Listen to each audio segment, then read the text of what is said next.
السلام علیکم۔ میں ظہیر میاں اپنے یوٹیوب چینل ظہیر روحانی فائدے میں اپنے سبھی ویورز کا استقبال کرتا ہوں۔ اعوذ باللہ من الشیطان الرجیم، پناہ مانگتا ہوں اللہ تبارک و تعالی کی شیطان مردود سے۔ بسم اللہ الرحمن الرحیم، اللہ کے نام سے شروع جو نہایت مہربان رحم فرمانے والا ہے۔ رمضان کی برکتیں اور رونقیں،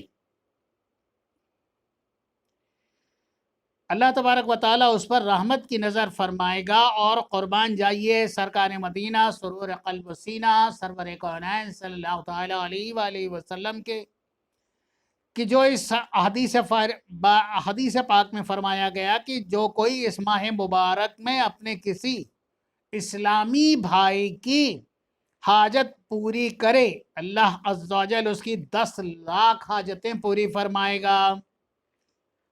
پیارے پیارے اسلامی بھائیوں، ویسے بھی اپنے مسلمان بھائیوں کے کام آنا، ان کی ضرورت کو پورا کرنا اور ضرورتاً ان کی مدد کرنا شعار اسلام ہے۔ جیسے وقت پڑنے پر ان کا بوجھ وغیرہ اٹھوا دینا، رکھوا دینا، ضرورت پر گھر پہنچا دینا، اچھا اور صحیح مشورہ دینا، یہ سب کار خیر ہیں، ثواب کے کام ہیں۔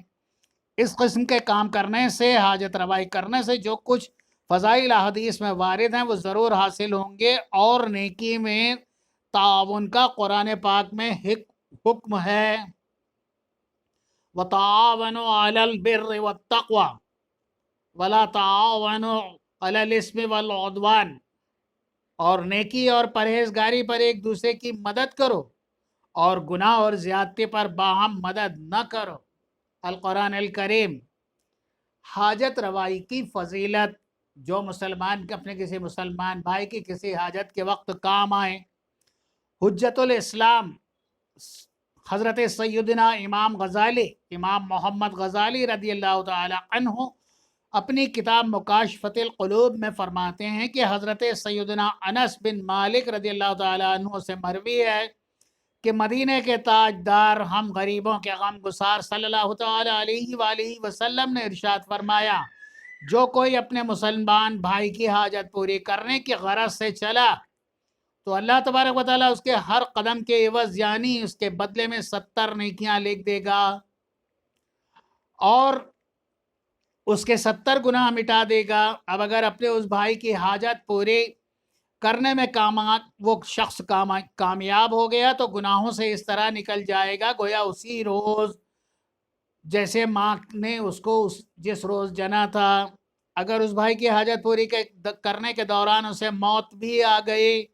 تو وہ بغیر حساب و کتاب کے جنت میں داخل ہوگا۔ شافع روز جزا صلی اللہ تعالی علیہ وآلہ وسلم نے ارشاد فرمایا کہ رمضان مبارک کے آنے سے خوش ہونے والے کو اللہ عز و جل قیامت کے دن غموں سے بچا لے گا، بحوالہ انیس الوائزین۔ رمضان میں مرنے کی فضیلت، جو خوش نصیب مسلمان ماہ رمضان میں انتقال کرتا ہے اس کو سوالات قبر سے امان مل جاتی ہے، اور وہ بھی عذاب قبر سے بچ جاتا ہے اور جنت کا حقدار ہو جاتا ہے۔ چنانچہ حضرات محدثین کرام رضی اللہ تعالی عنہ کا قول ہے کہ جو مومن اس ماہ میں انتقال کرتا ہے وہ سیدھا جنت میں جاتا ہے، گویا اس کے لیے دوزخ کا دروازہ بند ہے،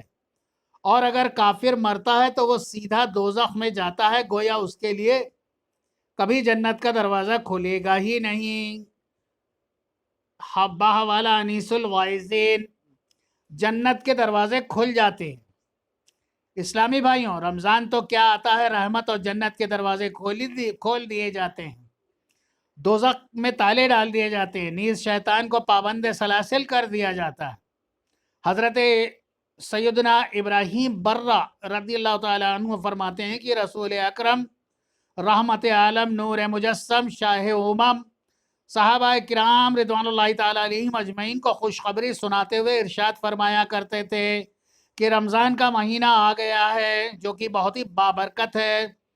اللہ سبحانہ و تعالیٰ سے اس کے روزے تم پر فرض کیے گئے ہیں، اس میں جنت کے دروازے کھول دیے جاتے ہیں اور جہنم کے دروازے بند کر دیے جاتے ہیں، سرکش شیطانوں کو قید کر دیا جاتا ہے، اور اس میں ایک رات شب قدر ہے جو ہزاروں مہینوں سے بڑھ کر اور بہتر ہے۔ بحوالہ تنبیہ الغافلین،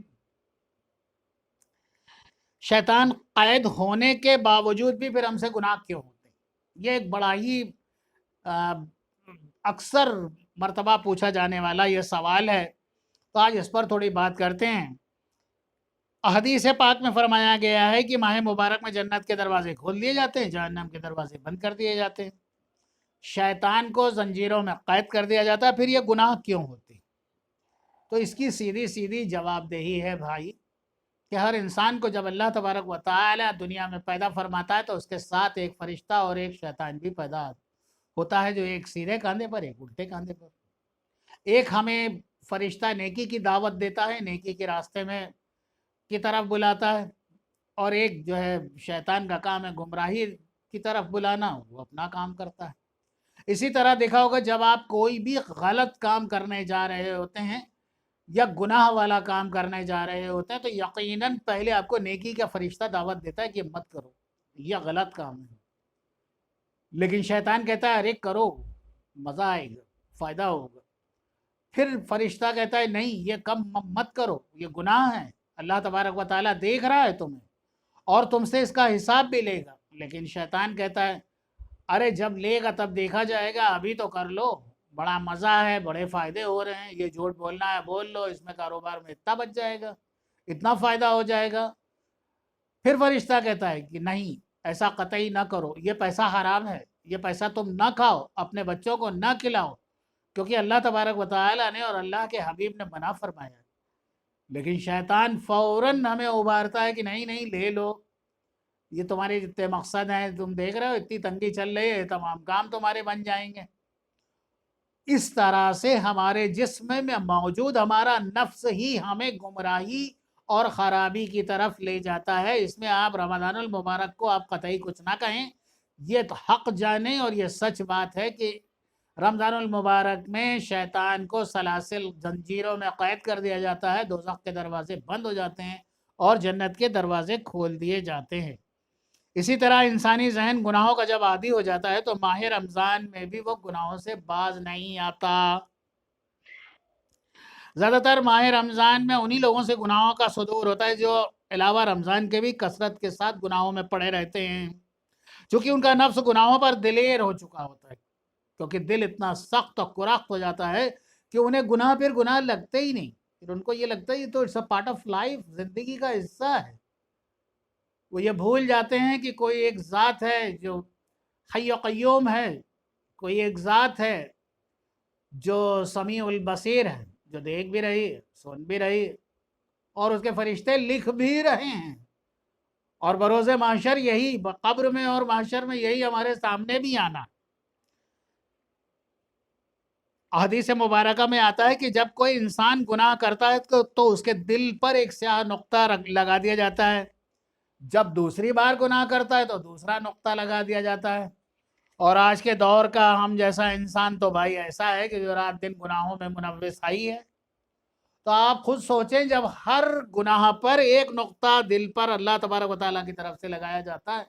تو الغرض اب تک تو ہم لوگوں کے دل پورے مکمل طور سے سیاہ تو ہو ہی چکے ہوں گے، اور اسی طرح سے دل جب زنگ آلود اور سیاہ ہو چکا ہو تو اس پر بھلائی اور خیر کی بات اور نصیحت کہاں اثر کرتی ہے۔ ماہ رمضان ہو یا غیر ماہ رمضان، ایسے انسانوں کا گناہوں سے باز و بیزار رہنا نہایت دشوار ہو جاتا ہے، ان کا دل نیکی کی طرف مائل ہی نہیں ہوتا۔ اگر وہ نیکی کی طرف آ بھی گیا تو بسا اوقات اس کا اسی سیاہی کے سبب، جو دل ان کا کالا ہو گیا اس کے سبب نیکی میں نہیں لگتا، وہ نیکیوں کو ماحول سے بھاگنے میں ہی تدبیریں سوچتے رہتے ہیں کہ جلدی سے جلدی بھائی مسجد آ گئے ہو، جلدی سے فرض پڑھ لو، چلو چلا جائے، یا اس اللہ کا ذکر ہو رہا ہے، ذکر اللہ کے محفل ہے، کتنی جلدی ختم کریں وہ اچھا ہے۔ الغرض اتنا تک دیکھا ہوگا کہ اگر جمعہ کا خطبہ امام صاحب نے تھوڑا سا طویل پڑھ دیا ہے تو لوگوں میں اضطرابی اور بے چینی ہونے لگتی ہے، اور ایسے لوگوں کو غفلت گھیر لیتی ہے